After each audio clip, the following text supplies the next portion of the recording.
You kind of know if you're working with Jim, it's going to be a groundbreaking movie. If I could just have everybody's attention for a second. This is kind of a pinch me moment, and we're actually getting to make this movie. Frankly, it's thrilling to be working with Jim again, to be in the first movie he's wanted to do since Titanic. It's a dream project. You know, this script, the first draft of it was written 12 years ago, and we didn't start on the film then because, frankly, the visual effects guys told me I was mad to even try.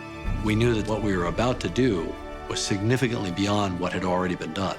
We were way out in the unknown, but that's cool. I mean, that's where I like to be. I just wanted to take this opportunity to thank everybody for what it's taken to get to this moment. So thanks, everybody. And action.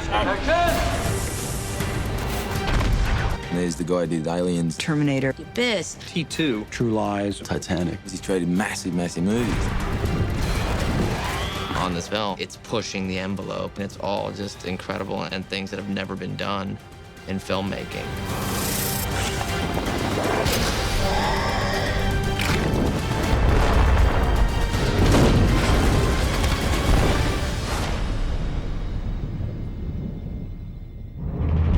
I started writing the film in '95, and it had all the characters in it and creatures and settings, but at the time, it turned out that it wasn't possible to do what I wanted to do. In 2005, Jim said, I think we're close enough where if we could push the technology and tell this story that we always wanted to tell. I got it out and dusted it off and read it and said, you know, that's not too bad a story. That'd make a movie that I'd want to go see. I've been in cryo for 5 years, 9 months, and 22 days. Jake's on a really interesting journey. Jake's a wounded former Marine, and he gets given the opportunity to go to Pandora. Your brother represented a significant investment. Since your genome is identical to his, you could step into his shoes. An avatar is a remotely controlled body, which is the DNA of the alien, DNA of me mixed together. You're placed into a link. Just relax and let your mind go blank. And my thoughts and personality is channeled into a synthetically grown avatar. Jake, can you hear me? A recon Marine in an avatar body. Oh, that's a potent mix. Run! I want you to learn these savages from the inside. I want you to gain their trust. Through a series of circumstances, he meets Natiri. You should not be here. There's something about this avatar that absolutely captures her attention. I need your help. He gets dropped into this situation, and you've just added a catalyst. Something's gonna change. Haven't gotten lost in the woods, have you? Forget what team you're playing for? They've sent us a message that they can take whatever they want. But we will send them a message that this is our land! Well, we were creating an entire world from scratch. So you get a number of world-class artists. I mean, really the top people, the people that, you know, I'm an artist, so I wanted to find people that impressed me. Pandora is more of a jungle planet, but everything is amped up. Mountains are huge, waterfalls are epic, and a whole bioluminescent jungle. Outstanding. We like to get as much reference around because those are what motivate you to come up with these fantastic designs. Looked a lot at various regions of China, such as the Guilin area and the Zhangjiajie area, because they have these really dramatic limestone formations called karst formations. For like the smaller things, we would reference a lot of exotic flowers and just really play up the scale of those to where they're 10, 20, 50 times larger. Pandora is a planet that has elements of beauty, but watch your step because it's a very deadly place. The planet is filled with dangerous flying creatures and all kinds of beasts that have some kind of resemblance to things we know and avoid on Earth. We're working with the design team and figuring out how these creatures really move, how they breathe, and how they screech. And then there's a lot of ground creatures. These creatures all have 6 legs.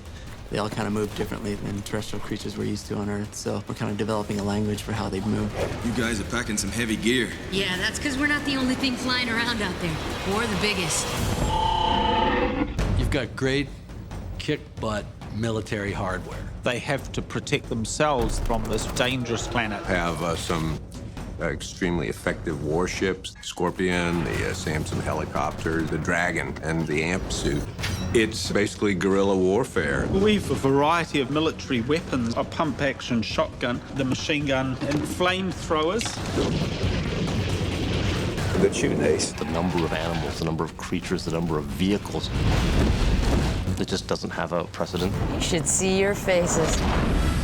We've got roughly 25 sets. Worked out we've got something like 40,000 square feet of floor area, plus the rainforest.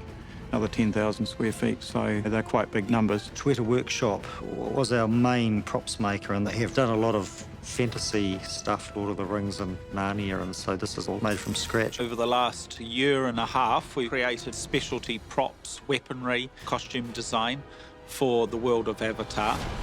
There's 120 racks of clothes here. There's thousands of costumes. We've got the best team on the planet here. All right, let's turn up the heat. Talk about the casting for Avatar. We wanted the best actors for the roles. We spent months and months and months looking at people all over America, all over England and Ireland, and putting people on tape all over the world. Get a phone call going, look, Jim Cameron wants to fly you to LA to audition for him. I was snowboarding at the time, and I said, I've got to get down off the mountain first. They will be here soon. Everyone must go, or you're gonna die. It was a stretch from the usual auditions of ordinary roles because you're playing a creature from a different planet. I just want to say thank you. Don't thank. You don't thank for this. The big discovery on this film in the early days was that it was very important to cast somebody who looked the way you wanted your character to look. Well, what we found is that it was much more difficult to capture the fine nuances of expression when the performer didn't match the character. Wasn't casting only voices. It was casting a certain level of physicality and interaction. People literally laughed when I was explaining that Zoe had to train for months because they thought, well, why would you have to do that for an animated film? Well, it's not animated. It's captured performance. So every bit of the physicality of her character, and this applies to all the other that are Na'vi or avatars, everything had to be created by them. It was very important for us to put all of our actors through a training regimen that was specific to their characters. We had them work with archery experts. We had them learn to ride horses. To say we did a lot of training is an understatement. I was wanting to do a film where I was physically challenged, not only mentally. I wanted to incorporate my body to a character. We also had to do a dialect training and a language training. I am the creator of the Na'vi language. It is between 400 and 500 words. To me, it's been the most challenging thing. Naughty. Na'vi. Sam had to go through very collapsed but intense Marine Corps training. We had to take Sam and teach him how to be military. Someone came down and showed him what it's like to hold a gun. We had to teach him how to use a pugil stick the way a Marine would. To me, it was more the way these guys see the world and the way that their training has made them think, and nothing can stop them. You got some hard kids showing up in this neighborhood. It's just another hellhole. For the live action side of it, we did more weaponry training, fight training. Quaritch carries this laser-sighted pistol, and this comes into play occasionally. Mask on! We work with Steven inside the amp suit and make it look like that he's been doing it for like the last 6-7 years.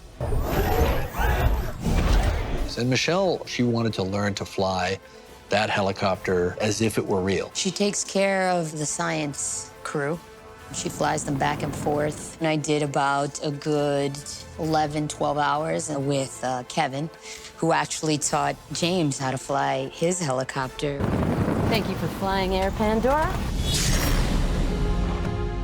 We went to Hawaii because Jim wanted us to experience a real rainforest. Just to get a physical taste of what it's going to be like to live in a planet and not have to rely on anything. We absorbed everything, and there's a difference between being out in the real world and then coming into this grey, desolate area. And I didn't want the actors to not have any kind of basis for feeling like they were in a rainforest. So we went way up in the mountains. You know, you don't know how your foot lands in mud if you're just standing on cement. So your body reacts differently to things once you've actually gone out and done those things. So it was about making it real for the actors in the volume. Mocap ready. And action! Performance captures a technique where you try to capture the performance of an actor and translate it to a digital character. You put an actor in a suit with markers on the suit. We put you in a spatial volume. Using a lot of cameras all around to record the motions of all the markers. The computer is creating a real-time moving skeleton of you. From that skeleton, you now can drive a computer-generated character. The intent is to capture the entire performance of the talent. We're recording tons of high-definition reference so that we can really get those subtle nuances. What CGI technology does is it replaces prosthetics. Actors can now play any character that's designed in the computer without going through hours and hours of makeup. And what we get is their performance coming through the CGI character. Just like you would get Eric Stoltz's performance coming through in The Mask, you get Zoe Saldana's performance coming through in Neytiri. It's not just we're capturing emotion, we're trying to capture what's the intent of the actor. You have a strong heart, but stupid, ignorant like a child. We knew how to do bodies. Bodies were easy. We'd done bodies for years using motion capture technology. What we didn't know how to do, what was not known, was how to do the face with complete accuracy. We're drawing on the experience that we've had over the last few years doing characters like Gollum and King Kong, and just really trying to look at how you make a character not only look real, but also perform as a character in the film. We came up with this idea that we would actually have a little boom, kind of like a microphone. And instead of a microphone on the end of that boom, there'd be a little tiny camera with a wide-angle lens. And it would image the face while the actor was working. And that captures a series of markers on the face. And it real-time kind of figures out where those are moving and what shape they're in. And basically just figuring out how that skin has moved, it knows what shape it needs to be in. It's a very sophisticated system. Close-ups right on the eyes. Everything's completely computer-generated, and we've got to have every detail and every lifelike quality to that skin and believability. I trusted you. Trust me now, please. Oh, God! Guys like you not be your happy.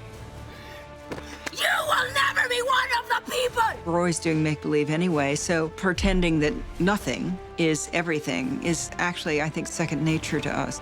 Run! Definitely run! You've got to just let go of all of the things that you thought was supposed to happen and just do it and let your imagination run. You're able to really dig into your character. You get so deep into this world that you start hearing, seeing, feeling Pandora.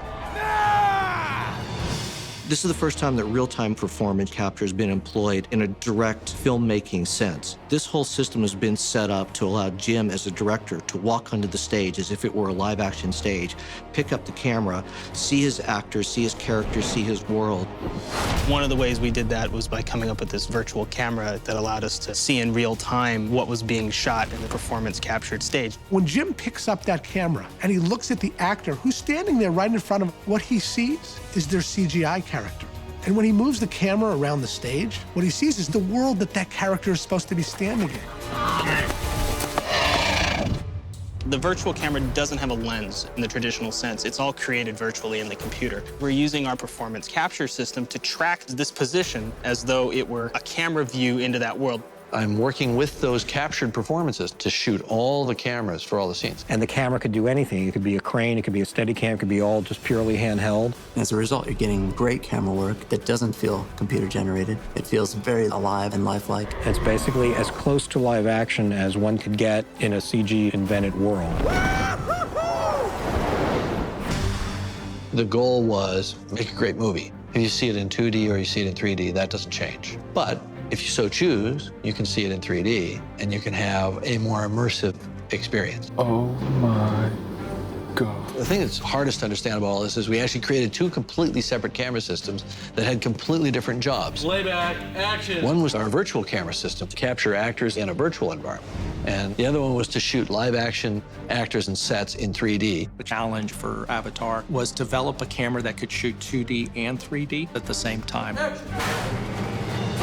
No longer are you moving around 300-pound cameras when you have to shoot 3D. Jim can take a 3D camera system, throw it up on a Steadicam, hand hold it, get it into small areas, and shoot this movie with the same flexibility that he would shoot any 2D movie. But the result is one that is more engaging for the audience. Cut! Once we're done shooting a scene, you can just walk 15 feet away, get yourself into a pod, put on some glasses, and watch your scene in 3D. Once you see the 3D, it blows you away. That's it, you're lost in the world. There's no screen anymore, and you're on Pandora. We've actually made the experience real to the person, almost as if they've been there. You're not gonna believe where I am. For Jim, it's about finding the shot in the moment. And the simulcam gave us the ability to, in a live-action set, see things through the eyepiece that weren't there. This is cool. The interesting thing about simulcam is that it integrated our fusion camera system, which was for shooting 3D, with our virtual camera system. What simulcam did was it put the two together. It overlaid a virtual capture environment on a live-action set. It allows us to treat that fusion 3D camera as if it's a virtual camera. We would actually track these 3D cameras in space. And we can feed into it the images of computer-generated environments and computer-generated characters at the same time. Maybe I have a set of a room with a couple of walls, but the whole rest of it only exists in the computer. Wherever you'd point the lens, you'd see set extensions. Wherever there would be green, you'd see Pandora.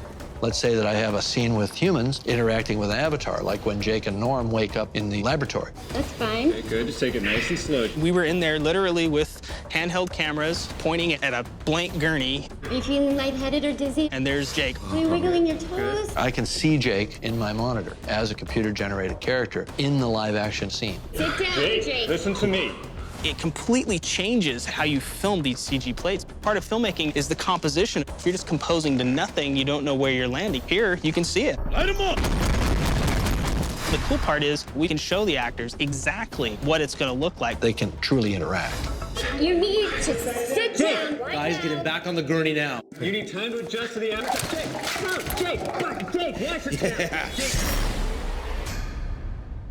Unlike most movies where the editorial process starts in post-production, ours started in pre-production. It's a very unusual editorial process where we took the material that we were doing our initial capturing on and started editing sequences. The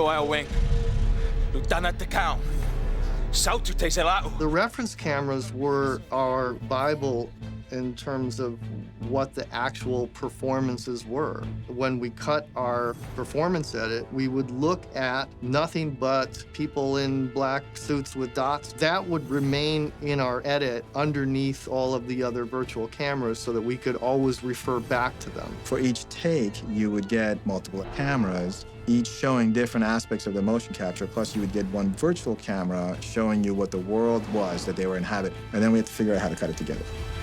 Reference cameras are not always the angles that you would have in a finished scene. You may be cutting with close-ups that would end up being medium or wide shots or vice versa. It was really challenging, I have to say. This is like reinventing the wheel. Jim has created this process and he's gone really virtually where no one has gone in terms of how to approach performance capture and how to pre-edit the performances before you go to camera with them. Now we've gone through all that stuff, and now we've got our cut scene just the way we want it. Now the work begins at Weta to turn it into photorealism. The focus for us is Weta Digital to make everything that you can't do practically. So basically, if it doesn't exist in the real world, we'll make it here. 2/3 of the movie will be done in digitally. A lot of the live action component will still have some digital pieces added to it. Jim was able to push Weta to break down the traditions of standard visual effects where everything can be perfect and to make something imperfect, and that's what makes it cinematic. Incredible the scope of what we're doing because we're creating a new world of an unprecedented scale. This is going to another planet and living life on that planet and seeing what it would be like to be in these forests among these people. There's so many pieces that have to come together. A lot of the pieces individually would have been possible to do over the last several years. But to integrate everything into something this vast with this scope takes a whole nother level of thinking about how you're going to pull that off and what you really need to do to make it work. We just sit there in dailies with our eyes wide saying, I can't believe this. This is incredible. I've never seen anything like this before. Fire.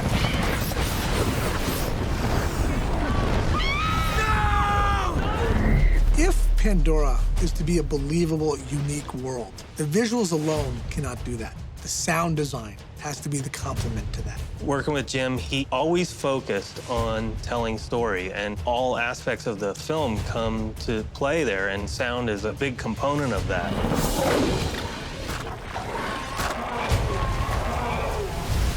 I've been working on the film, creating sounds, building a library for the editors to cut the picture with, recording raw sounds, and with those sounds, creating new sounds so that while the sound that we've created may have originated from an animal or a helicopter or a jet fighter plane, we manipulate it in such a way that it becomes something unique to Avatar.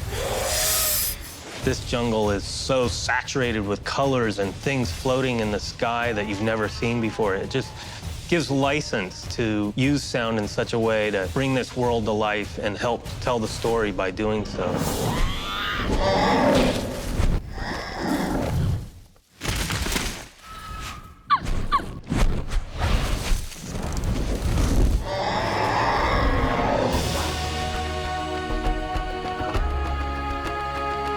This movie is a tremendously large-scale film.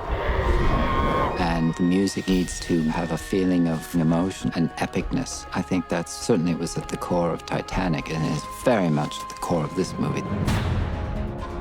And it was important that James's score evoke that sense of music belonging as part of the culture. So there are two scores running simultaneously. It's just one score represents the Na'vi world of sounds, and then there's a traditional score on top of that to drive the film.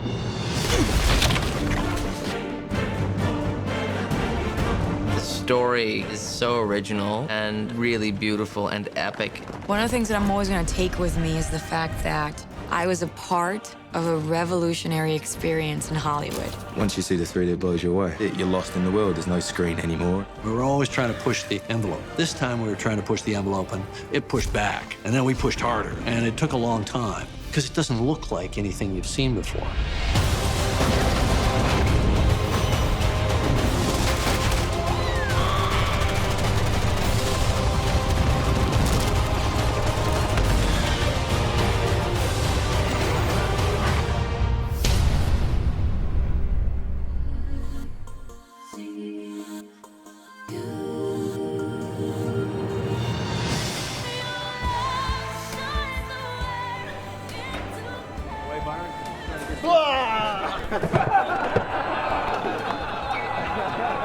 That was pretty good. That was a good one.